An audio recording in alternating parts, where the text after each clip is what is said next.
Oh, people of YouTube, this is Gray's Guitars, and thank you for watching. Today, all of us US folks get to be jealous of Fender Japan because they got some fun, crazy colors that I really want. I really want a couple of these guitars. So let's take a look here. So Fender Japan reveals some of the brand's boldest looking Stratocasters with a limited international color series. Oh, it does say international, so a possibility we might be able to get these. So we have Maui Blue, Morocco Red, Monaco Yellow, Headline the Drop, which was created using the same color template and product drawings that informed the original 1980s range. I really like this yellow. I really like this orange. The other three, well, if someone were to give me a free guitar, I just wouldn't complain about it. After turning heads with the Scandal Stellar's 50th anniversary signature guitarist last month, Fender Japan has continued its red top form by unveiling a limited international color range of Stratocasters. The limited edition catalog is a reissue of USA-made series from the early 80s and uses identical color samples and product drawings in a bid to revive the same eye-catching colorways and aesthetics that arrived with the original drop.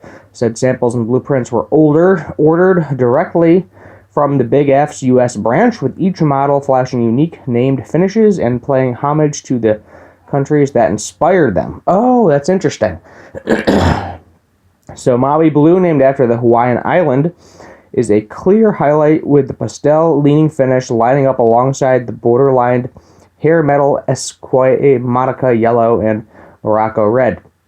Pre-orange and the alluring Saphira Taube, probably butchering that word, taupe, finishes, complete limited international color ranges, bold and bright color palette. Fender Japan has further stayed true to the cosmetics of the originals by equipping each model with a 3-ply eggshell pickguard, black single-coil pickup covers, black plastic control knobs, black switch tip, black whammy bar end.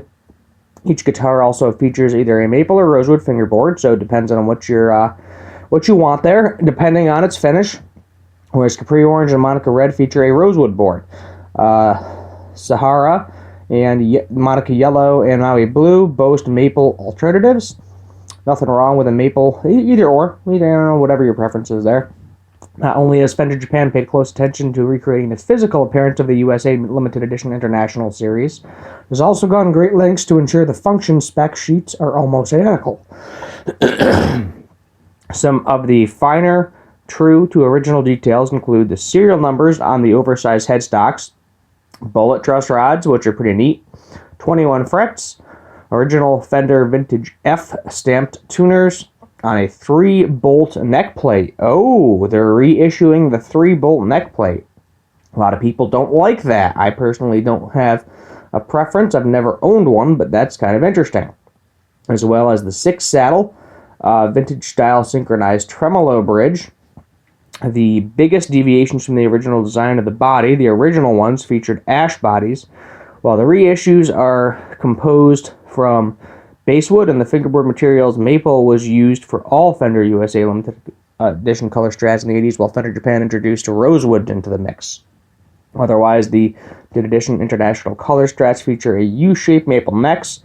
U-shapes I've always found very comfortable. You know, that you may not like them as much as a C or a D, but definitely better than a V. I hate V-necks so much. Bow nuts, black or white dot inlays, trio of vintage-style single-coil Strat pickups, which are dictated by the usual Strat control layout. So, I mean, it's going to sound like a Strat. It's just fancy colors is the gist of this. That means a 5-position blade switch up alongside a master volume tone, separate tone control for the neck and middle pickup.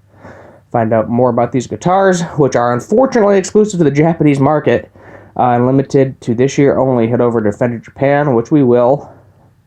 That's what I get for having ad blocker. We're going to look at those in a minute. It's not the first time Fender Japan has dipped into the history books and brought back older models. Last year it revived the Strat Tele Hybrid model, the Fender 51, resurrected the Squire Katana, the Hama Okamoto signature bass, and reprised the supersonic body shape. I really like that yellow.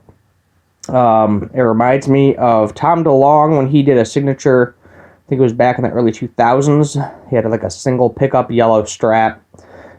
I really liked that. Oh, let's see here. Let's go with the yellow, because I do like yellow.